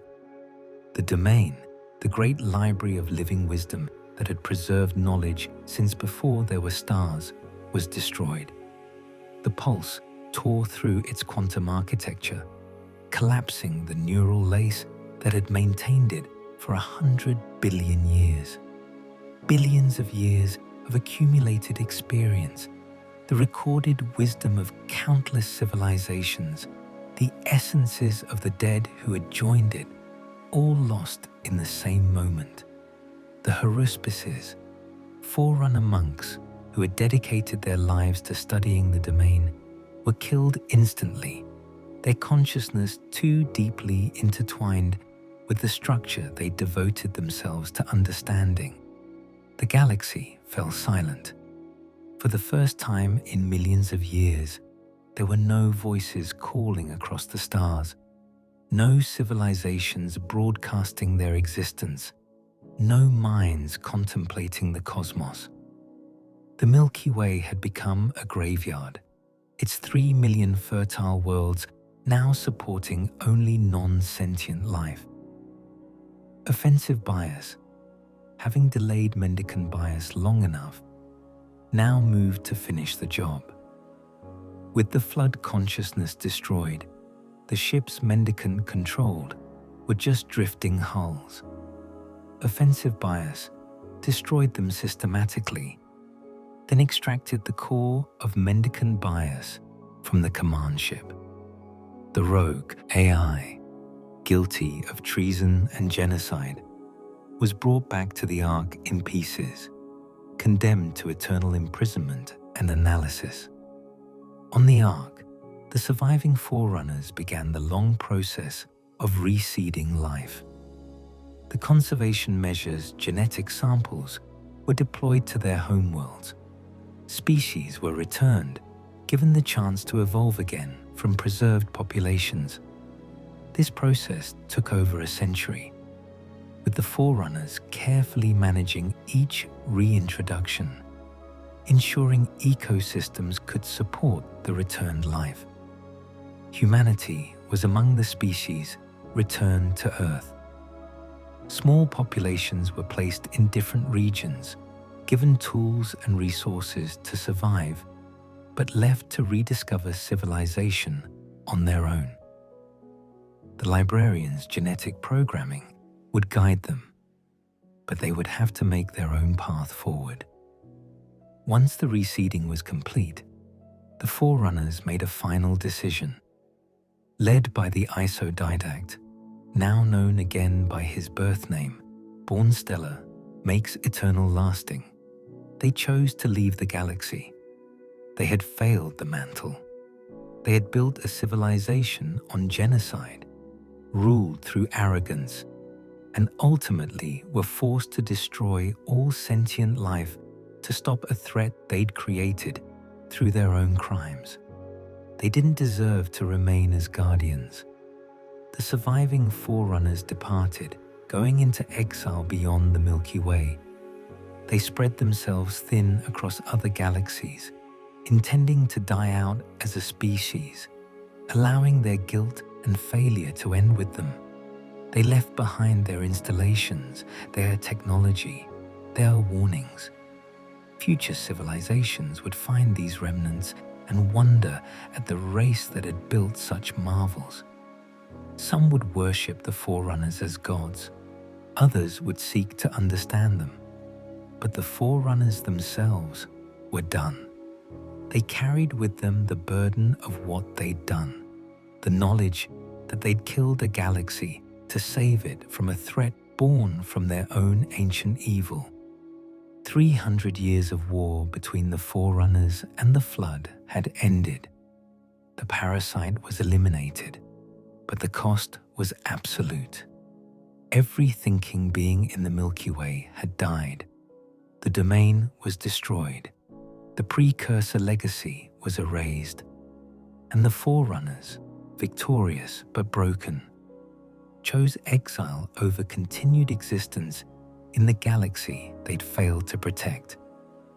100,000 years would pass before the galaxy would see war on this scale again. When the Covenant and humanity finally discovered the halos, they wouldn't understand what they'd found. They'd see weapons of divine power, holy relics left by gods. They wouldn't know these weapons were instruments of desperation, built by a fallen civilization that chose extinction over submission to the consequences of their ancient crimes. The halo array remained, silently orbiting, waiting. The monitors kept their vigil, maintaining the installations, containing the few flood specimens preserved for study, ensuring the weapons were ready should they ever be needed again. They were automated guardians of a dead civilization's final contingency. Proof that even gods can fall, and that sometimes salvation and damnation are the same thing. The story of the Forerunners and the Flood is ultimately a tragedy on a cosmic scale. It's a tale of hubris punished, of civilizations destroyed by their own choices, of victories that look like defeat and defeats disguised as moral stands. The Forerunners achieved technological heights that later species would barely comprehend. They built wonders that lasted for millions of years. They created the Halo Array, weapons so powerful they could sterilize a galaxy. But all their achievements couldn't save them from the consequences of their original sin. 10 million years before their fall, they had murdered their creators rather than accept that they weren't worthy of cosmic stewardship. That choice echoed through the ages, literally returning to destroy them when the corrupted remains of the Precursors emerged as the Flood. The Flood itself was tragedy made biological. It was the Precursors, beings of unimaginable wisdom and power, reduced to a mindless hunger, with just enough consciousness to remember what had been done to them and to punish those responsible. Every being consumed by the flood added to its intelligence, but that intelligence served only revenge. It was consciousness without wisdom, knowledge without understanding, existence devoted solely to inflicting suffering. Ancient humanity, caught between these two titans, suffered its own tragic arc. They fought the flood to a standstill, appeared to win, then were defeated by the Forerunners, who misunderstood what they'd been fighting. Humanity was devolved, reduced from an interstellar empire to Stone Age tribes, their achievements erased, their knowledge destroyed. They were left with nothing but genetic memory and the faint possibility of eventual redemption. The librarian saw this clearly. She understood that the Forerunners had failed, that they didn't deserve the mantle they'd stolen. She worked to ensure humanity would eventually inherit what should have been theirs from the beginning, programming their genes to guide them toward that destiny. Her husband, the Didact, never accepted this. Even after imprisonment, even after witnessing the Forerunners' failure, he couldn't let go of the belief that only Forerunners were worthy of the mantle. This fundamental disagreement, this inability to acknowledge their own limitations, defined the Forerunners' tragedy. Modern humans in the Halo universe are heirs to all this ancient history, though most don't know it. They're called reclaimers because they were meant to reclaim what the Forerunners held. When Master Chief activates Forerunner technology, when Cortana accesses their systems, they're fulfilling a destiny planned 100,000 years earlier by a species that recognized its own failure and tried to ensure someone else would succeed where they failed. The Covenant, worshipping Forerunner technology as divine artifacts, completely missed the truth. The Forerunners weren't gods to be worshipped.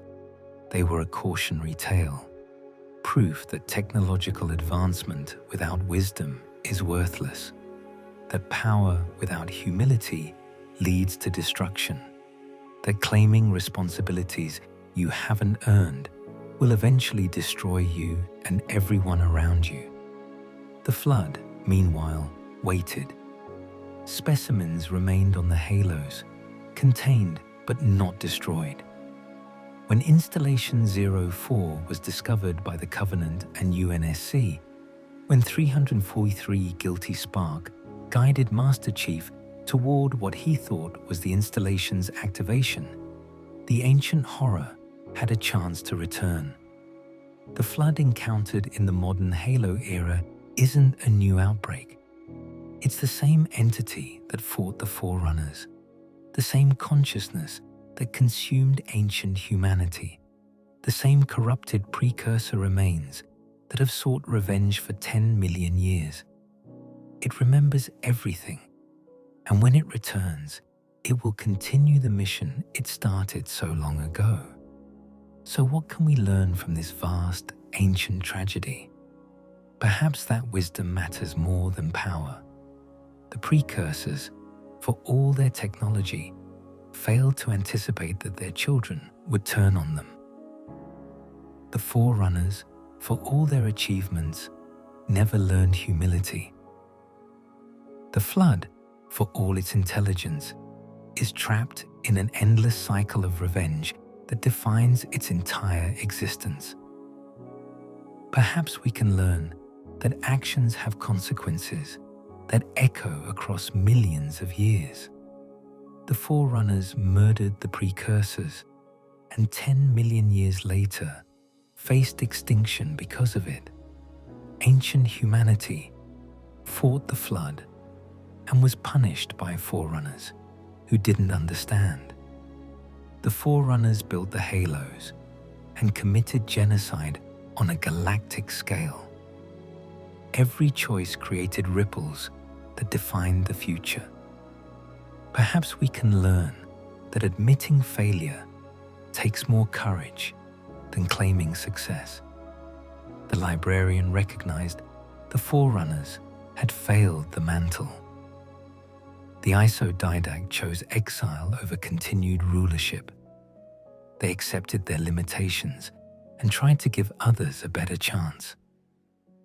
That acceptance came too late to save their civilization, but early enough to give the galaxy a future. The Halo universe presents us with deep questions about responsibility, about power, about what it means to be advanced. The Forerunners had technology that seemed godlike. They could build artificial worlds, manipulate slip space, contain stars, but they couldn't overcome their own pride. They claimed they were protecting all life in the galaxy while imposing their will on everyone. They built weapons capable of ending all sentient existence and called it protection. Modern humanity in Halo inherits this complicated legacy. They're meant to be better than the Forerunners, but they face many of the same challenges. How do you protect without dominating? How do you advance without becoming arrogant? How do you prevent the mistakes of the past when you barely understand what those mistakes were? These questions matter because they're not just about fictional ancient aliens. They're about how civilizations handle power, how they justify their actions, how they decide what's worth sacrificing. The Forerunners thought they were heroes. They were convinced they were serving a greater good, and they ended up committing genocide twice, once against their creators and once against the entire galaxy. The Flood thought it was delivering justice, punishing those who deserved punishment, but its revenge was indiscriminate, consuming innocent species who had nothing to do with the original crime. Both sides were convinced they were right. Both sides had philosophical justifications for horrific actions, and in the end, everyone lost. The Halo rings remain, monuments to failure and desperation. They're not symbols of Forerunner greatness. They're tombstones marking the grave of a civilization that couldn't save itself any other way. When species discover them, they see awesome power. What they should see is a warning. Every installation is a reminder that even the most advanced species can fall, that claiming to protect others while refusing to examine your own flaws is a path to destruction. This is why the story matters. It's not just about ancient history in a video game universe. It's about the patterns civilizations follow, the mistakes they make, the prices they pay. The Forerunners had 10 million years to learn wisdom. They never did. They died believing they were doing the right thing, firing weapons that killed everyone to stop a threat they'd created. They went into exile calling it nobility. Maybe it was. Maybe recognizing your failure and stepping aside for others is the best you can do after you've broken everything. Or maybe it was just another failure, abandoning the galaxy to deal with the consequences of Forerunner actions, while the Forerunners fled to the safety of distance and time. We'll never know for certain.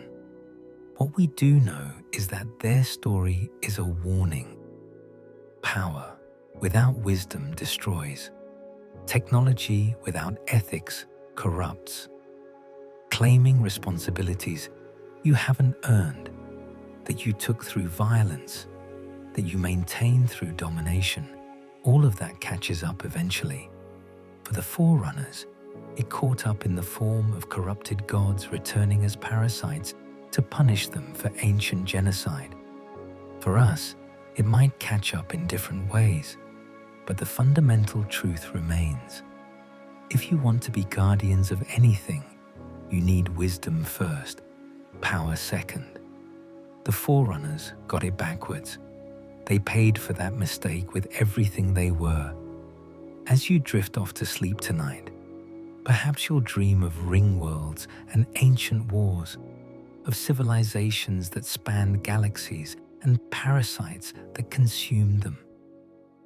Perhaps you'll imagine what it would be like to live in a galaxy haunted by the ghosts of fallen empires, where every ancient artifact is a reminder that even gods can die. Or perhaps you'll just rest, secure in the knowledge that fictional tragedies are safely contained in games and stories, that the mistakes of the Forerunners are entertaining precisely because they're not our mistakes. Sleep well, dream of stars, and remember that every civilization, no matter how powerful, is only as good as the wisdom guiding it. The Forerunners forgot that. Don't let anyone you know make the same mistake. Good night. If you enjoyed this deep dive into the ancient history of the Halo universe, please consider liking and subscribing to Lore to Dream. There are countless more stories to explore, endless fictional universes with their own tragedies and triumphs, their own fallen civilizations and desperate last stands. Until next time, may your dreams be filled with wonder, and may you wake refreshed and ready to face whatever challenges await. Sleep well.